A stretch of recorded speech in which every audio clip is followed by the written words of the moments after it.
Ramayan serial in दिनों DD national पर बड़े चाव से देखा जा रहा है। दर्शकों ने ध्यान दिया होगा कि रावण की कैद में लंका स्थित वाटिका में सीता माता जिस वृक्ष के नीचे बैठती है, वहाँ वे अपने हाथ में घास का तिनका लेकर रखती है। जब भी रावण वहाँ आता है तो सीता उस तिनके को उठा लेती है।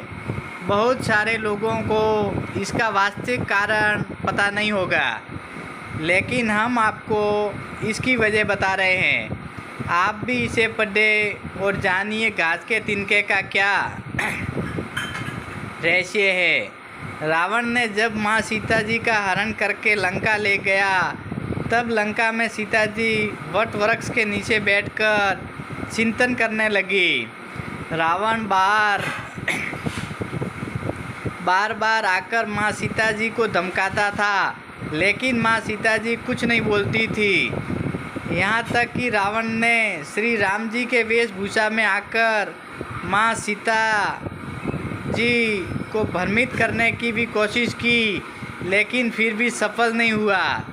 रावण थक हार कर जब अपने शयन कक्ष में गया तो मंदोदरी ने उससे कहा, आप तो राम का वेश धारण करके गए थे, फिर क्या हुआ?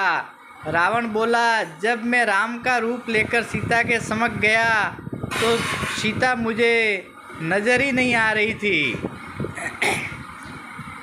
रावण अपनी समस्त ताकत लगा चुका था, लेकिन जिस जगत जननी माँ को आज तक कोई नहीं समझ सका, उन्हें रावण भी कैसे समझ पाता। रावण एक बार फिर आया और बोला, मैं तुमसे सीधे सीधे सवाल करता हूँ, लेकिन तुम कैसी नारी हो कि मेरे आते ही घास का तिनका उठाकर उसे घूर घूर कर देखने लगती हो। क्या घास का तिनका तुम्हें राम से भी ज़्यादा प्यारा है? रावण के इस प्रश्न को सुनकर माँ सीता जी बिल्कुल चुप हो गई और उनकी आंखों से आंसुओं की धारा बह पड़ी। इसकी सबसे बड़ी वजह थी कि जब श्री राम जी का विवाह माँ सीता जी के साथ हुआ, तब सीता जी का बड़े आदर सत्कार के साथ गृह प्रवेश भी हुआ। बहुत उत्सव मनाया गया।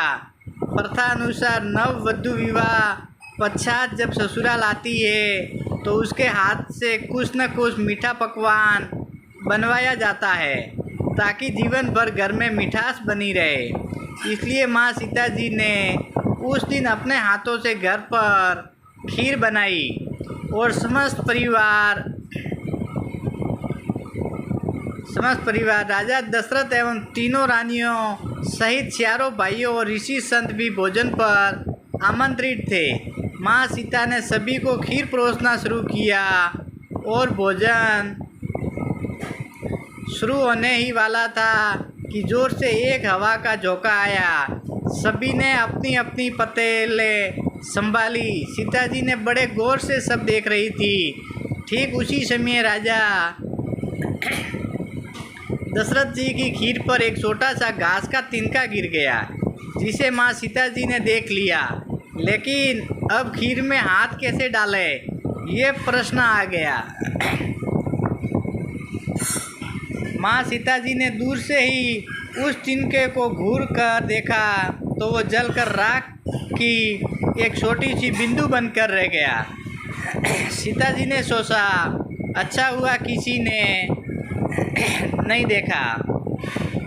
लेकिन राजा दशरथ माँ सीता जी के इस चमत्कार को देख रहे थे। फिर भी दशरथ जी चुप रहे और अपने कक्ष पहुंचकर माँ सीता जी को बुलवाया।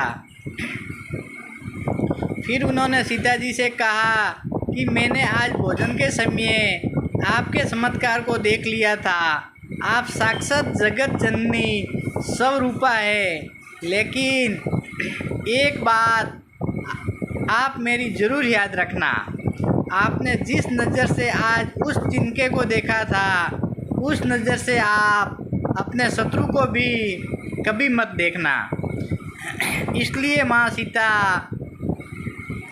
के सामने जब भी रावण आता था तो वो उस घास के तिनके को उठाकर राजा दशरथ जी की बात याद कर लेती थी।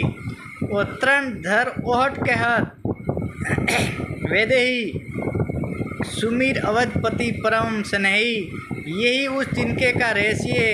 इसलिए माता सीता जी साथी तो वो रावण को उसी जगह पर राख कर सकती थी, लेकिन राजा दशरथ जी को दिए वसन एवं भगवान श्री राम को रावण वध का शौर्य दिलाने हेतु वह शांत रही। ऐसी ही श्री राम को रावण वध का शौर्य दिलाने हेतु वो शांत रही। ऐसी विशाल हृदयता थी हमारी जानकी माता की। जय हो प्रभु श्री राम जी की।